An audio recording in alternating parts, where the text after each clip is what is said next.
omwami Sali Omar abasinga go bamanyi nti Dr. Sali Omar bawa Farida Nakazibwe njala tusoke tumanye omumanyi otya omusisinkana wa obubaka obwali buyitingana nti oyagala kumupasula omusuuzeewo munne wabiwulirako there was the direct attack ye yajekolera Nakazibwe yekubirira omulanga ku kooti y'abantu direct attack ku Facebook nga yekubirira omulanga nti oyagala kusaanyawo obufumbo bwe ndowooza na bulamu bwe yali bingi Nakazibwe okuvayo ku Facebook si kye yasooka yali aludde nga nze privately ampeereza message okuva 2016 mu inbox yo eya messenger ya WhatsApp eya messenger okay aweereza message okufaako obufi oweereza bba wange message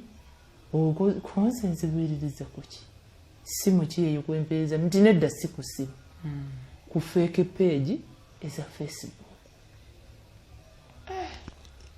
nengamba bbawo simumanyi olwasooka lwe yasooka obbiŋŋamba yakugamba mu message ya confronting nagenda olaba olwasookera ddala nangamba nti kunzi message za messenger nga ziva ku Facebook yange kuba emanyikiddwa nduze naawe ogimanyi page tinedda teziva ku page yo ziva mu fake page kunze fake page ate ki ekyalaze nti zange nti anti yeye yaŋŋambye nti zizo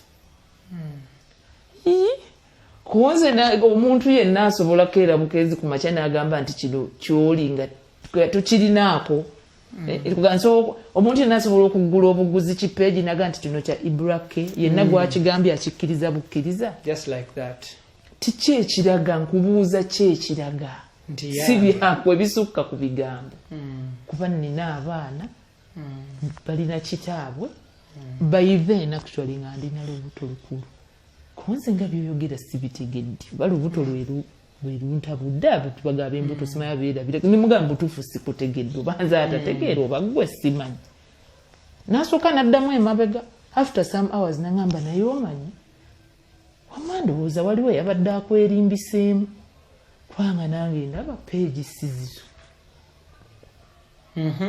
kunze kale tyambi nnyonnyodde bba wange abitegedde era namuddamu kimu tyekale mubeere bulungi bombi obaagamba babeere bulungi ntenga mu muntu kubanga yali annyinyonnyodde nga ndaga waliwo obuzibu ate yennyini n'akomawo nti kati buvuddewo so ng'omuntu atategedde nnyo wabadde totegedde naye omuntu abadde akubulidde by'otategedde n'akomawo nti kakati ate oli abitegedde ndowooza si ye gwe nze kati mubeere bulungi naye nange because taata w'abaana bange yali accessing essimu yange nemugamba waliwo noono katemba gwe bampeereza nga bwe nkugambye nti ekisooka ebintu ebyo sibigoberamu nnyo naturally nze ne relationship eyange essimu y'omusajja sigikebera nze nfa kumanya obukadde obubiri bwe namulabye nabwo nga tebuliibo bwakoze eki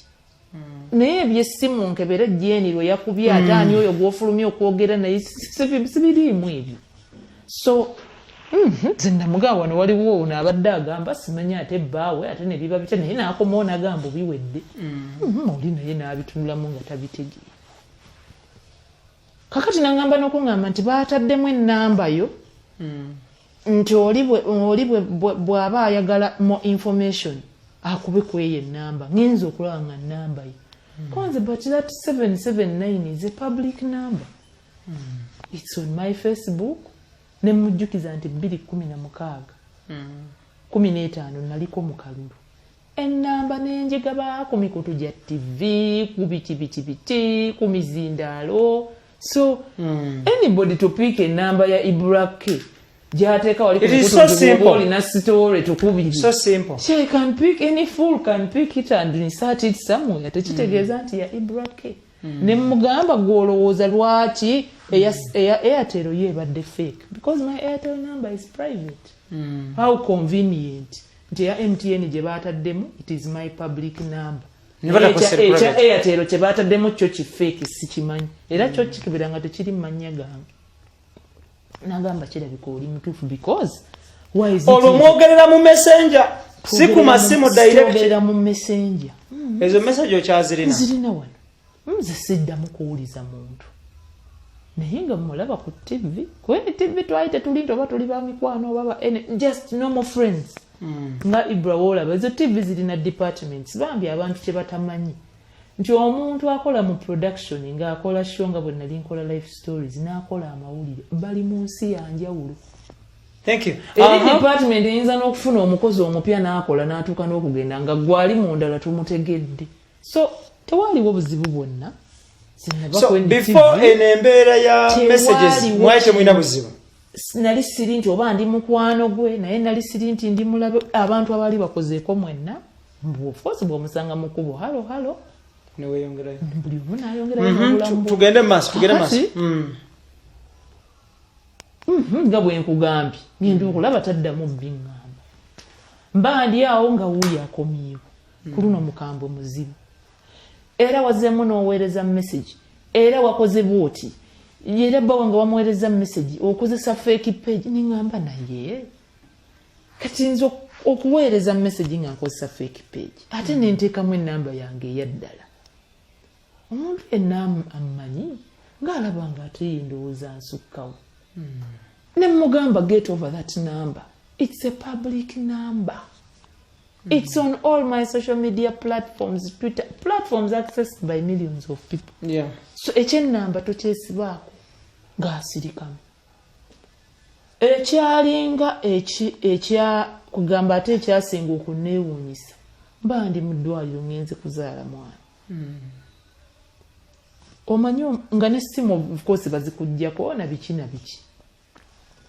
Kakati awo olunaku ng'olwokubiri bamaze okulongoosa abo bubakaana abo bakatwalayo bakalongoosa be bakazza bw'okayonsa nga ziizo zimukomezzaawo. Oweereza bba wange message kunzi bannange. Oli mu ddwaliro. Theatre ya Kampala Hospital. Nagiweerereza muleeba kugana nabiweererezaawa. Kuba essimu sibadde nazo. Era nakwatangirira mpataata w'abaana bange. What do we got? Ate tuli kuki wano. Oli nakukakooya nti gumu. Bine onakyakuweereza bino ebintu. Kati ate n'alaba n'ebirala byaludde. Nze ebimu nga simbadde sibiraba nabbiraba. Naye ng'abadde aweerezanga yeemulugunya akola ki? Ibro kimanyi nti zino messenger zaffe. Zibana oba message nga bimeka. Oyinza n'okubeera omongo oyinza olina ne message y'omugaso tonnagiraba. Kati ng'aludde ng'aweereza. Nenalaba byakuolwo nkebera aludde ng'ayomba nemugambala omusajja ng'akwata essimu ng'akubira nakazi gwamugamba omukazi gw'oyomba naye ali mu labor. She's in a hospital. She was in theatre yesterday. So ng'akwata essimu ng'amukubira? Yamukubira essimu. He called her number. Yali mulawudi wawulira bye yaddanga. I did not have a number nakubira oba yali I think one of those former workmates n'agimpa. Nga bwe nkugamba nti bambi tetwali ba enemies, tetwali ba mikwano, we didn't have nti baba mutual friends bali awo. Buli omu yali mu nsi.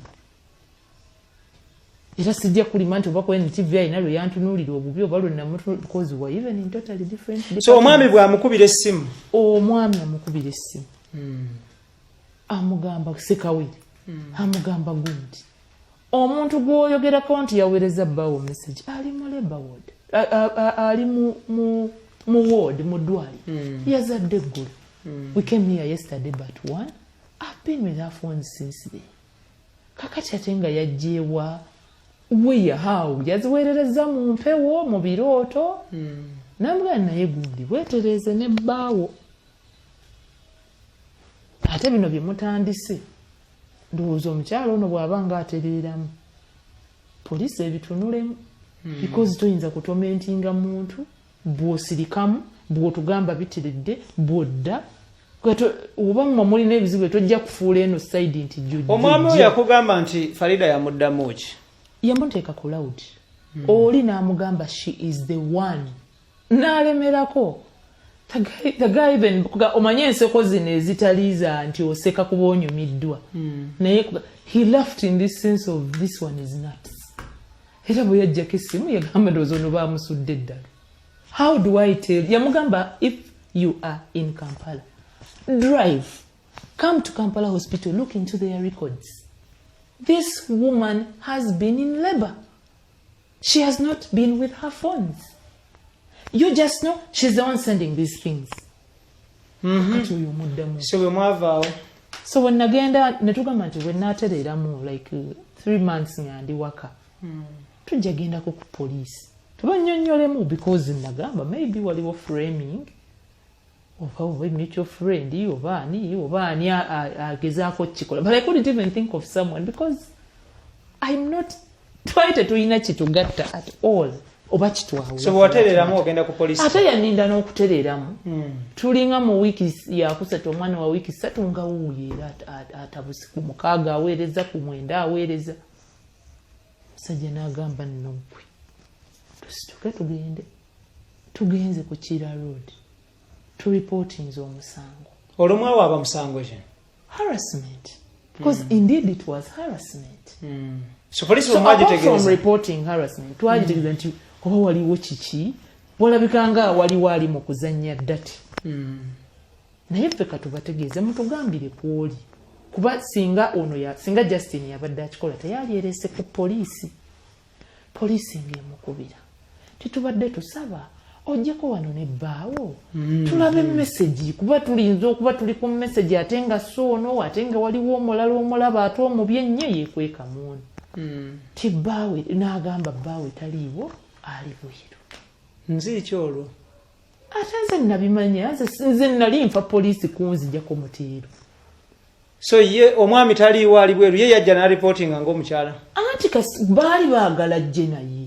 Kakati bwe bagamba ntali bwe bimaga katugenda kukola tutya kuba ate era n'omuntu ate ako harassing oli ne mugwanga tali ate ono ye azine bbaawo akakasa ebyo bawaayira omukazi ate naffe tulabangi kuba kati page sizizi ate tusuubira nti omuntu gw'obadde olemeddeko omwezi ogutali gumu era kati era yakyabikola kuga circumstances nga tezimakinga na kyayogedde. Tukatinga story and very short. Mutuuka mutya mu kooti. Tutuuka tutya mu kooti.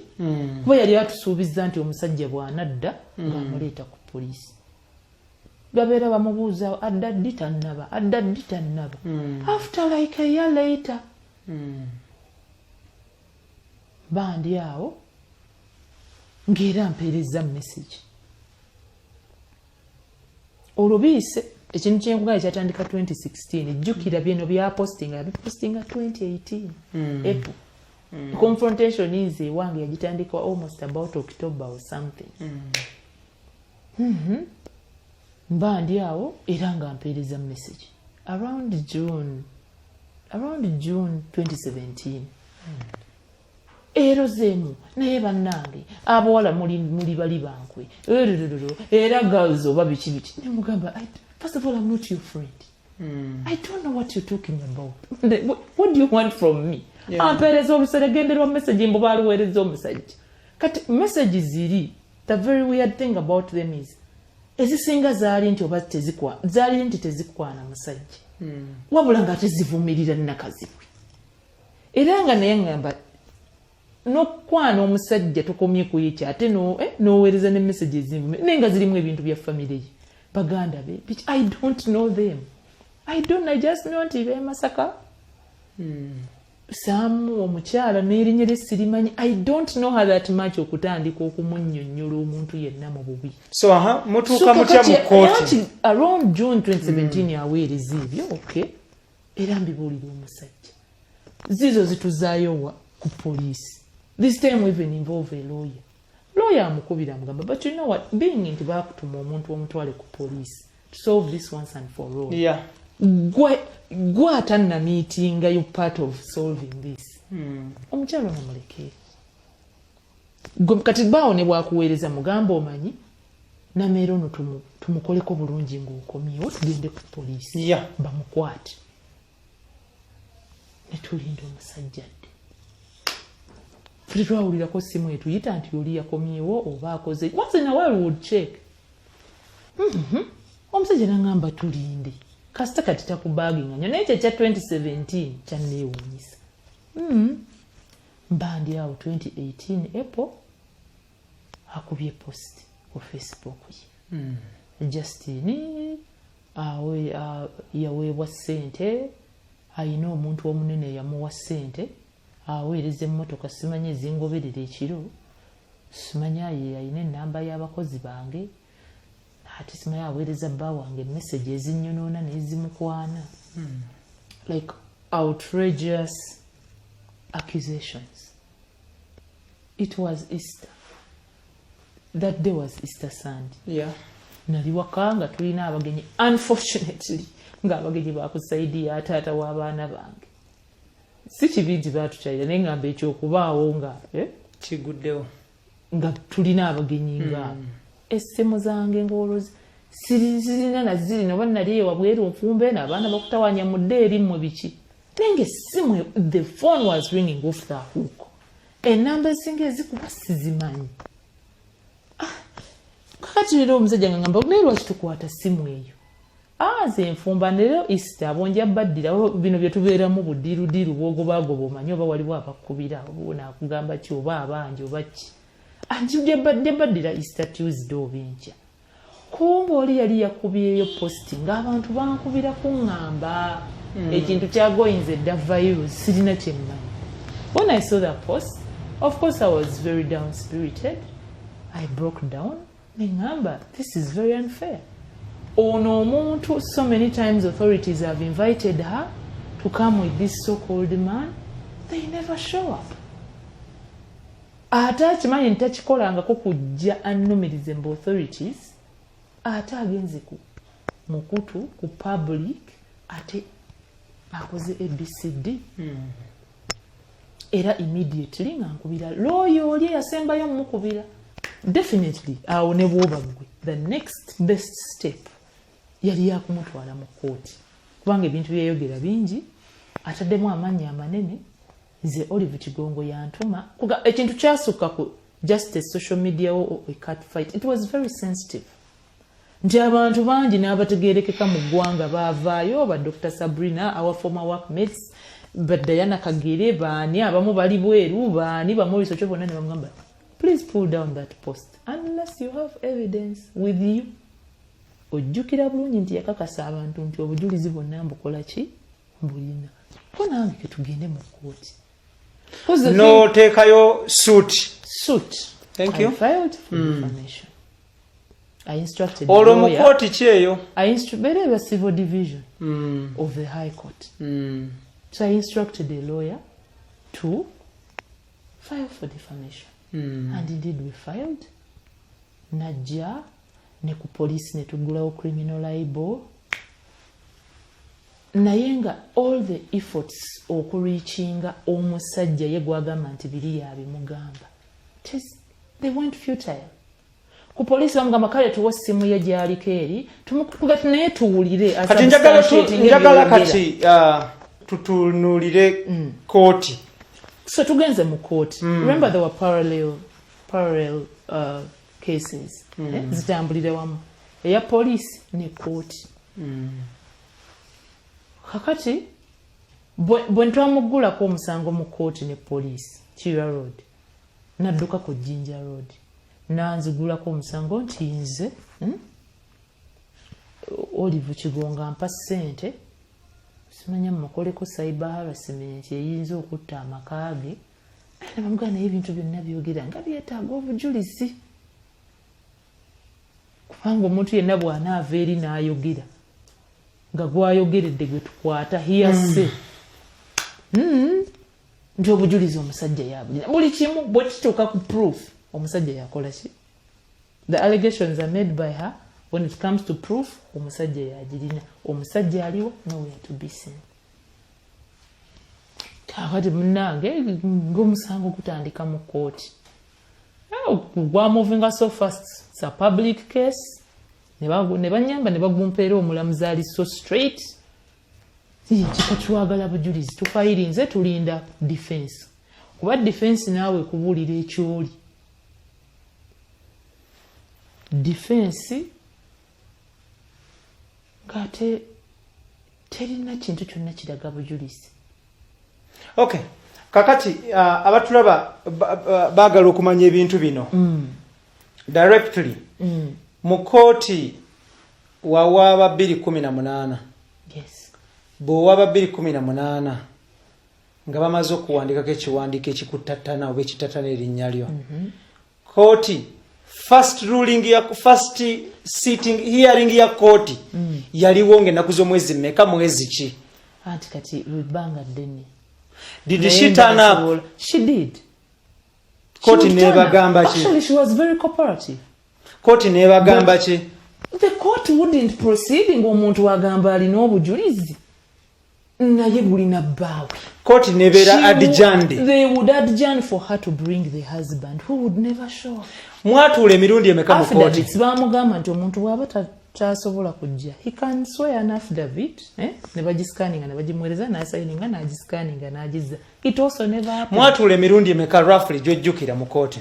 Time came wakati mu kuwuliriza omusango nga tukyalinda tundoze baatuula emirundi ng'ebiri kuba of course kooti erina emitendera ogusooka guba gwakwanjula buli omu n'ayanjula nze kino kyekyange scheduling conference nange kino kyekyange ne mukkiriziganya kino kyekituyombezera kyekitulese mu kooti bino byebimu bino byebimu byebimu kakati even at the time of the scheduling conference ku time y'okukkiriziganya mutebakukkiriza kuba kooti temugendayo kuyombera eyo you got to argue things with evidence naye nekweyo time twafuna obuzibu nti pata eroopye egamba wanjogeddeko ebintu la evidence is there tabyeganye kuba ng'oggyeko Facebook she proceeded n'akola ne interviews mawulire ag'enjawulira nga akakasa nti oli yakikola era nina obujulizi. Unfortunately when it came to the court detail there was nothing. Olutuula olwokubiri. A narrative. Olutuula olwokubiri lwaggwa lutya? Olutuula olwokubiri omulamuzi n'annyonnyola nti waliwo option ya mediation though it's not mandatory. Naye nagamba omusango ndabanga agenda okuwangula nagwe bagenda okugusinga abeemanyi bwemuba muli bantu bakulu muteeseganye outside. No. Yagamba bwemuba muli bantu bakulu nga buli omu asobola okusoma n'ategeera bye mwaleesi omukyamu yeemanyi n'omutuufu yeemanyi naye nga n'okuteeseganya kusoboka naye nze ensala yange genda kuba nnyangu kuba ndaba n'abazende balwala bafe but you isn't this thing quite obvious. Abantu buli omu n'aseka ne tweyongerayo tulinde the next hearing notice. Kati wakati awo I think omulamuzi eyaguliko either he changed the court division or promoted or something so ne batunotifying nti wakyusiddwawo omulamuzi omupya but because mupya balina okumuschedulingira emisango gye of course ejja criminal gitaking up bjo bagikola nnyo kuba jjo giba girimu criminal criminality ate gino ejja civil they are civil matters nti naye tujja bannyonnyola olunaku lwe muddamu okujja mu kooti. Somehow wakati awo jjukira mubaamu bino oluusi bataddeyo kooti maybe waliwo looya ku balooya ba side zombi ataliiwo oba omukumu etasobodde they are civil matters kitegeerekeka musobokera kumakya nga mulina kooti nga honestly maybe go wennyini yaloopa that day toliiwo for work oba oli taliiwo oba looya so ne tubeera mu ebyo miidiwe nga tumaze okufuna hearing notice eddako nga nfuna obubaka obuŋŋamba nti gwe baawaabira ayagala kuteesa. Obubaka wabujjawa?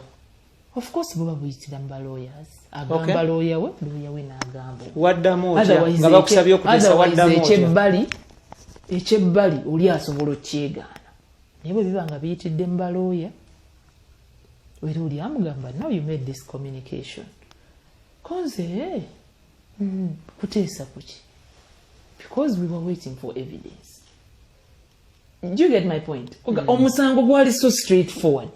So bwakusaba muteese waddamu ki? Nakkiriza nti okay yajja ne muteesa yajjanga mu court for 3 mediations. She came 3 times. Naye nasooka kubuuza ti lwaki tuteesa, because I must ask. Anti okuteesa, it is simple logic aba considers tuyinza oteesa ng'omuntu wagambye nti naye omanyi tabange yali omukyamu naye nange simanyi oba ataani yali abikola.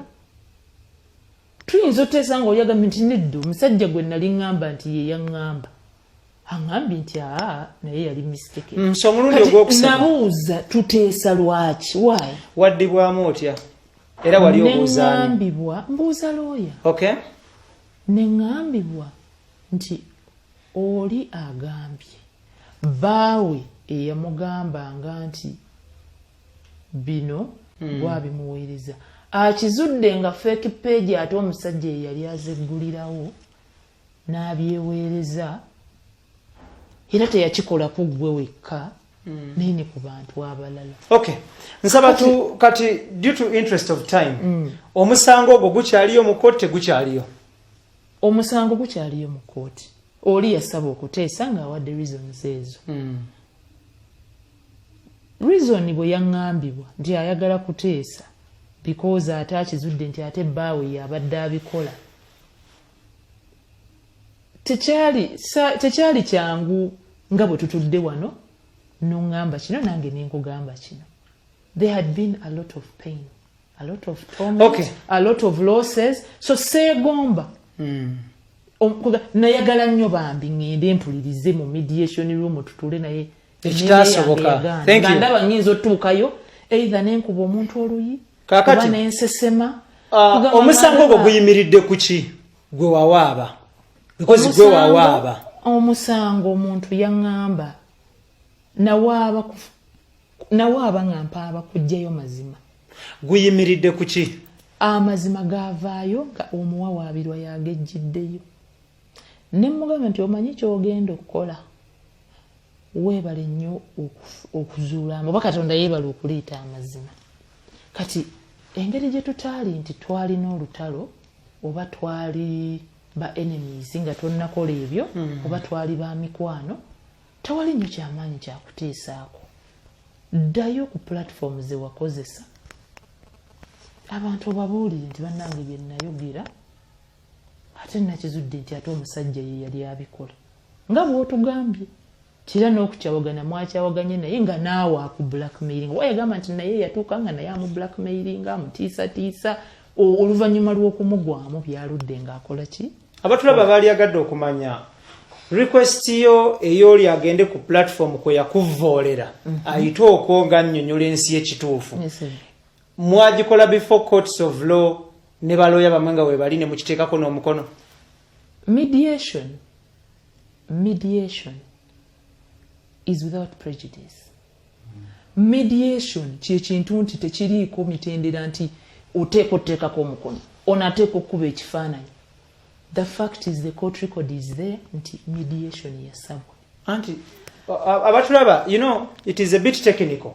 Abatulaba baagala okumanya nze bwenkeera ku makya ne nkugamba nti nsonyiwa tekiba kigambo ne kiyita mu mpewo. Kyovola namuga gendo nga si kyampewo gwe kiwanga so bwe wamugamba yakikola teyakikola naŋŋamba nti atya abantu. So ki ekiddako? Oza abantu okubatya ki bagenda kukuba ati bintu bye nnayogera kaakati bayinza ebyo ng'abyogera oli naye awo oba balooya be babikugamba? Phone conversations through lawyers. Kubanga bwe nakugambye mbutuufu oba ate naalibadde nasisinkanye okumulaba nga aliise bujulizi. Kakati ekiddako one abantu bennyinize ngenda beebuulirira amazima nga bwe nkoze wano. Yes. Ng'oyita ku mikutu ki? Tekisesa. This thing involved losses. It involved business losses. It involved torture.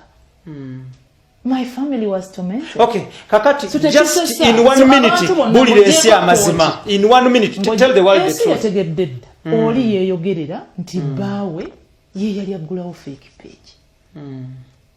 Era essaawa eno baayawukana mu bubi naye yennyini n'agezaako okuloopaani bbaawe. Ti bbaawe simanya n'adduka n'afuluma eggwanga. Ibra, honestly speaking, tebirina nyibe wenna we binyambira. Okay, thank you. Ogwobulidde kya mazima nti gweddayo nze ekyange Justin wenyingiriramu nti I was one of the people omusajja be yaframinga. Ne bwanambulira ensi n'ensi yonna gye yaframinga abaganda be yamukyankalanya nabo mikwano gye, it doesn't help me. She woke up one morning, nantometing her privately for 2 years, publicly for 2 years. Retract your statement. Sagala na kwenetondera. Mtu aso kwetondera nga apology teri genuine. So just retract a statement. Thank you. Chomweteza. Tuina kye bayita time nti njagala compensating obudde bwange, obudde sente ze nateeka mbaloya n'ebigwa mu kowe eryo. Besides retraction ya statement on social media gye plantinga in line of compensation ya time yo ne sente ze wateeka mbaloya. Ku bintu bya nafiirwa. Only God can compensate me. Ku torment gye nayitamu only God. So toyina only God. Toyina muwendo gwa sente gw'omusaba. Atagujjewa akoledde ku TV emyaka 2 akyapangisa. Kakati ezanga ataana azijjawa. You know, this is logic. Zenga bwe nagambye, I have emotional maturity. It is just logic. Agenda kuzijjawa. Yes, I can drag God in court. And court can actually declare nemufuula judgment data kubanga court bwe kugamba nti lirira omuntu gundi milioni 2-3 lifuuka bbanja. Era ne kugamba nti otayisasulira mu bbanga lino tujja kusiba. Okumuwa ezo sente zemmanyi nti tajja kusobola kusasula. Eventually baba mukutte n'okumusiba ne bamusiba. How sure you tayina sente zino singa nga court ebe mugambye azisasule?